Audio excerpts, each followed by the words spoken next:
আমরা কিতাবে পড়ছি বাজান, ওই যে একটু আগে বললাম আল্লাহ পাক যাদেরকে একবারে কাছে বসাবেন তা করে কি বলে মনে আছে নি? নবীজি বলছে আনা মিনাল মুকাররাবিন।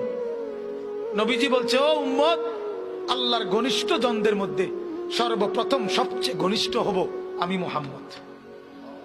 হাসরের ময়দানে মাওলা আমার জন্য আল্লাহ তার সিংহাসনের পাশে আবার আমার জন্য আসন নির্ধারণ করবেন বসে বসে। তো আল্লাহর নবীকে আল্লাহ তাআলা বলবেন বন্ধু এই আসনে বসেন। কিতাবে আছে বাজান, নবীজি সাল্লাল্লাহু আলাইহি ওয়াসাল্লাম, একটু মনোযোগ দিয়ে শুনেন এই কথাটা। আল্লাহর নবী নিজে আয়েশা, নবীর জন্য যে আসন সিংহাসন হাসরের মাঠে, নবীজি আয়েশা এটার সামনে এরকম হাত রাখবেন, হাত, কিন্তু বসবেন না। আল্লাহ তাআলা বলবেন বন্ধু এই আসন তো আপনার জন্য, বন্ধু বসেন না, আপনি বসবেন না। তো আল্লাহর নবী বলবেন রব্বুল আলামিন আমার জন্য বলাতে তো হাত রাখছি, আমার এটা তো আমি গ্রহণ করছি, আপনি দিয়েছেন বলে, কিন্তু আমি বসবো না মাওলা। আল্লাহ বলবেন কেন বসবেন না? আল্লাহর নবী বলেন রব্বুল আলামিন আমি যদি বসে যাই হাসরের এই বিরাট ময়দানে আমার উম্মতের জন্য দৌড়াবে কে? আমার কোথায় কোন উম্মত গুনার কারণে নাফরমানির কারণে আটকায় যায় কিনা? আমি যদি না ছুটি, আমি যদি না দৌড়াই, আমি বসে গেলে আমার উম্মতের জন্য দৌড়বে কে?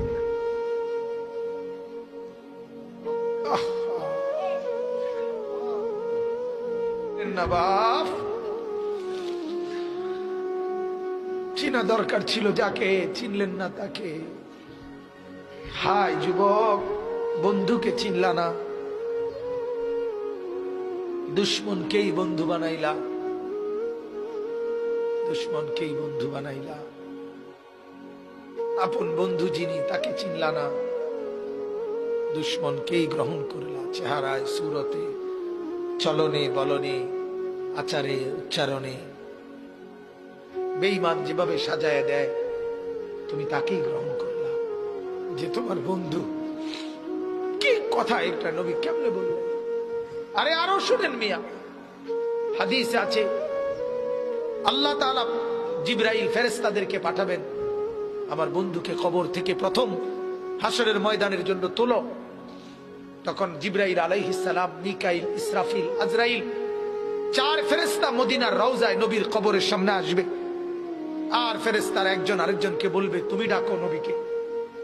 সবাই বলবে না, শেষ পর্যন্ত বলবে জিবরাইল তোমার সাথে নবীর মহব্বত বেশি, তুমি বেশি আসছিলা গেছিলা দুনিয়াতে, তুমি ডাক দাও, আমরা সাহসে কুলায় না। জিবরাইল তখন ডাক দিবি ইয়া রাসূলুল্লাহ আপনি ওঠেন, হাসরের ময়দানের জন্য আপনি দাঁড়ান। আল্লাহর কসম বাপ কসম, হাদিস আছে নবীজি সাল্লাল্লাহু আলাইহি সাল্লাম বলেন আমার উম্মত আমি নবী তখন এই কবর থেকে উঠেই কপালের বালু মুছতে মুছতে আল্লাহর নবী বলবেন জিবরাইল আমার উম্মত কোথায়? আমাকে নেওয়ার জন্য আসে নাই নাকি তারা জাহান্নামে চলে গেছে?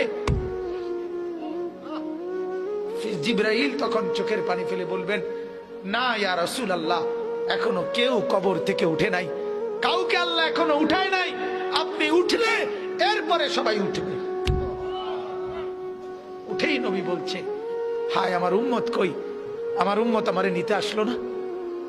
ওই যে এয়ারপোর্টে আমরা মাদ্রাসায় দেখি এই ভুক্তভোগী আমরা মাদ্রাসার ছোট ছোট ছেলে পড়ে যে আমার মাদ্রাসা, প্রায় মায়েরা বাচ্চাদের মা ছুটি নিতে আসে, তার বাবা বিদেশ থেকে আইবো, এয়ারপোর্টে নিতে কইছে, ছেলেটারে কি করতে কইছে?